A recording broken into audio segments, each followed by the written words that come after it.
বছর দুয়েক আগের ঘটনা। ব্যাংকের চেকের মাধ্যমে টাকা তুলতে গেছিলাম, গিয়ে দেখি লিংক নেই।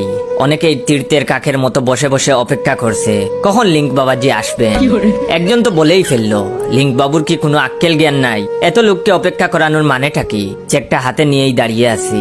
এমন সময় পাশ থেকে আমাকে একজন ফিস করে বললেন, দাদা আমার চেকটা একটু লিখে দেবেন। আসলে লেদকুর পাবলিক আমি, হাতের লেখাও ডাক্তারের মতো। এর লাগি লেখা টেখার দরকার পড়লে আমি হরি যাই। নিজের চেকটা বউকে দিয়ে লেখিয়ে নেই, শুধু সইটা আমি করি। আমি তখন লোকটার মুখের উপর বলে দিলাম, আমার হাতের লেখা অতি জঘন্য, আপনি অন্য কাউকে গিয়ে বলুন। উনি অনুনয়ের সুরে বললেন, ঠিক আছে আপনার চেকটা একটু দিন, দেখে দেখে লিখবো। আমি লোকটার এমন আবদার শুনে আশ্চর্য হয়ে গেলাম আর বললাম, সে কি দেখে লিখবেন? আমার চেকে লেখার টাকার অ্যামাউন্ট আর আপনার অ্যামাউন্ট এক হবে নাকি? এবার ভদ্রলোক বললেন, আসলে কোন জায়গায় কি লিখতে হবে সেটা ঠিক বুঝতে পারছি না, এই প্রথম চেক পেলাম। আমি তখন বললাম, ও আচ্ছা বুঝেছি। এইবার তাকে বলে দিলাম কোথায় কি লিখতে হবে, কত টাকা তুলবে সেটার বানানো বলে দিতে হলো। ভদ্রলোক মাধ্যমিক পাস, কিন্তু ইংরেজিতে বড্ড খাঁচা, তাই 500 অনলি কথাটাও বানান করে বলে দিতে হলো। তখন লোকটি আমাকে জিজ্ঞেস করলেন, কিছু মনে করবেন না, বলছিলাম যে অনলি কথাটা কেন লিখতে বলেছেন, একটু যদি বুঝিয়ে দিতেন। তখন আমি বললাম, ওটা লিখতে হয়, সবাই লেখে, কারণ আমিও ঠিক জানি না। আসলে জানলেও ভদ্রলোকের সাথে বক বক করতে করতে মুঠেও ইচ্ছে করছিল না। লক্ষ্য করলাম উনি অনলি কথাটা লিখতে একটু ইতস্তবোধ করছেন।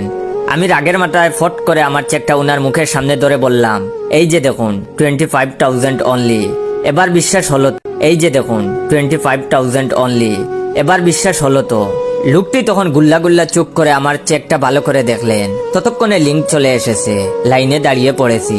টাকাটা তুলে এটিএম ফর্ম নেব বলে কাউন্টারে গেছি। ফর্মের কাউন্টার তখনও খুলেনি।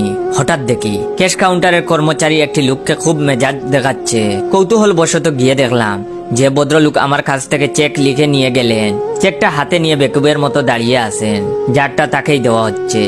আমি তখন জানতে চাইলাম, কি ব্যাপার দাদা? ভদ্রলোকের কথা শোনার পর কিছুক্ষণের জন্য বুঝে উঠে পারলাম না রাখবো না হাসবো। ব্যাপারটা হলো, এত কিছু দেখানোর পরেও 500 এর পর অনলি কথাটা লিখতে তার মন সায় দেয়নি। উনি ওস্তাদি করে লিখেছেন 500 নাথিং। কাউন্টারের লোক যখন জিজ্ঞেস করেন, এসব কি ভুলভাল লিখেছেন, নাথিং মানে? উনি তখন বিজ্ঞের মতো যুক্তি দিয়েছিলেন, আসলে এক ভদ্রলোক, অর্থাৎ আমার কথা বুঝাচ্ছেন। দেখলাম 25,000 পর লিখেছেন অনলি, তাই ভাবলাম 25,000 টাকা যদি মাত্র হয় তাহলে আমার 500 টাকা তো কিছুই না, তাই অনলি না লিখে নাথিং লিখেছি। আর একটা কথা বলা হয়নি, নাথিং কথাটা তিনি বাংলায় নাথিং লিখেছিলেন।